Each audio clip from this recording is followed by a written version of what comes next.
அந்நிய பாஷை அப்படிங்கிறது மற்றவர்கள் பேசக்கூடிய பாஷை தான்.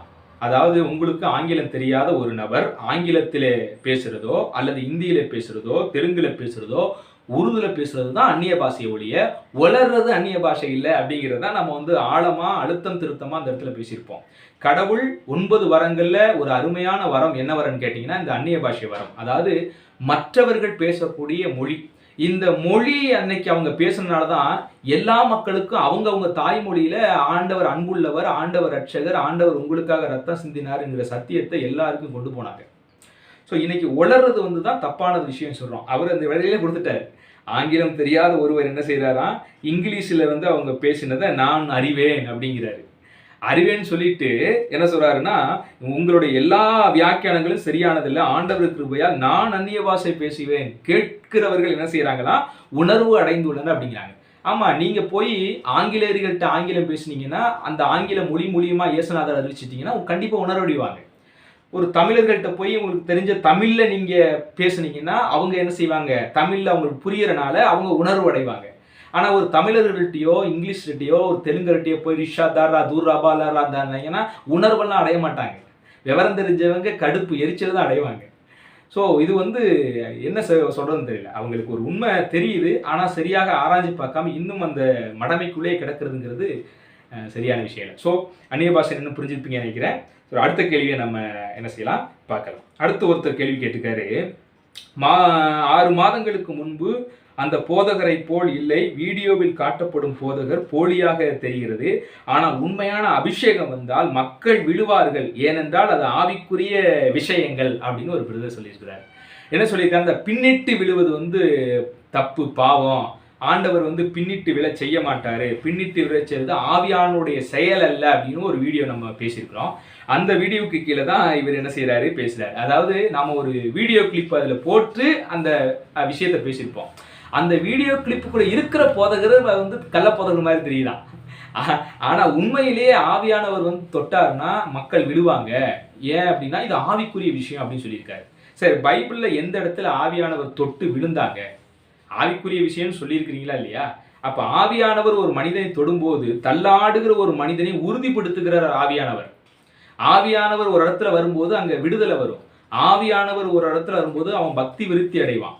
ஆவியானவர் ஒரு இடத்துல செயல்படும் போது அவங்க கர்த்தருக்குரிய அறிவு அடைவாங்க.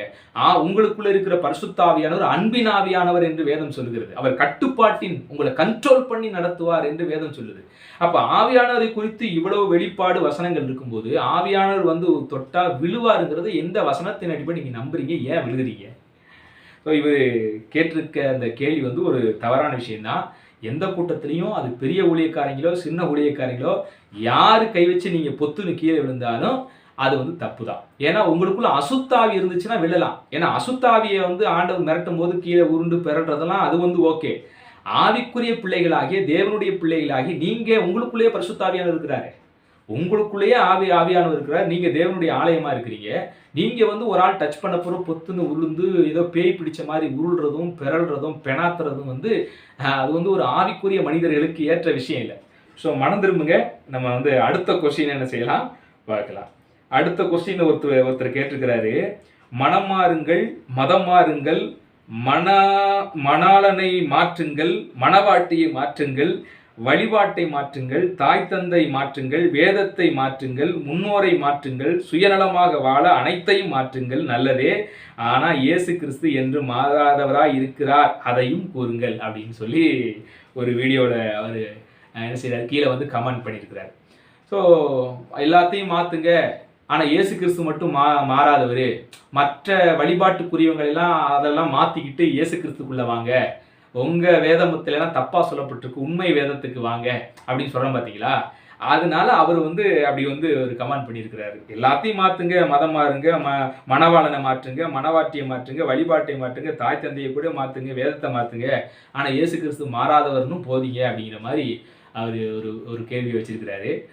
ஸோ என்ன இதுல என்ன அர்த்தம் பார்க்கணும்னா, இயேசு கிறிஸ்து மாறாதவர் தான். அந்த மாறாத இறைவனிட்ட இந்த உலகத்தில் இருக்கிற எல்லா மக்களும் மாறி போகிற விஷயத்தை விட்டு மாறாதவராகிய தேவனிடத்துல வரணும் அப்படிங்கிறது உண்மைதான். இயேசு கிறிஸ்து மாறாதவராய் இருக்கிறார், ஏனென்றால் அவர் இறைவன். ஆனா நாம சில விஷயங்களை மாற்றிக்கொள்ளத்தான் வேண்டும். ஏன் அப்படின்னா நாம தான் மனிதர்கள், நம்ம குறைவுள்ளவர்கள், நம்ம அறிவிலையும் குறைவுள்ளவர்கள், எல்லாத்திலையும் குறைவுள்ளவர்கள். அதனால நிறைவை நோக்கி ஒவ்வொரு நாளும் பயணம் செய்கிறோம். நம்ம மூதாதையர்கள் பார்த்தீங்கன்னா ட்ரெஸ்ஸே இல்லாம இலைதலையெல்லாம் கட்டிட்டு வந்தாங்க. அப்படியே அவங்க மாறாம இருந்திருந்தாங்கன்னா எப்படி வந்திருக்கும்? ஸோ நல்ல ஆரோக்கியமான உடைகளுக்கு அவங்க மாறினாங்க, உணவுல மாற்றம் பெற்றிருக்குது, இன்னும் பலவிதமான விஷயங்கள்ல மாற்றம் பெற்று வர்றோம். ஏன் வழிபாட்டு விஷயத்துல கூட இன்னைக்கு அநேக மூட நம்பிக்கைகள் மாறவே தேவையில்லை அப்படின்னா, இன்னும் நம்ம பெண் சிசு கொலை செஞ்சுக்கிட்டு இருப்போம்.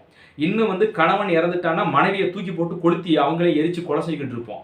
எத்தனையோ இந்த மதத்தின் வழியாக பலவிதமான மூட நம்பிக்கைகள் நம்ம தேசத்துல அதெல்லாம் மாறி மாறி என்ன செஞ்சுக்கிட்டு இருக்கிறோம். இன்னைக்கு ஒரு சரியான அறிவுக்குள்ள நம்ம கடந்து வந்துகிட்டு இருக்கிறோம்.